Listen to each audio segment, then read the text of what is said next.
first shot, Sir Pablito Bernardino ng Laguna. So, ito po. First shot po. Second shot.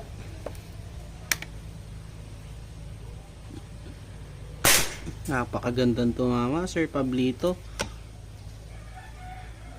Third shot.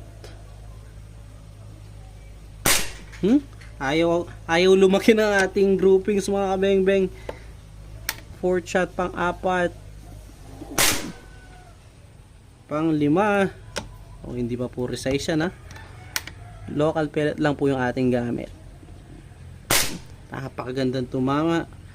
Pang-anim na po. Pero tignan nyo yung ating groupings. Napakaganda. Pang-pito, Sir Pablito.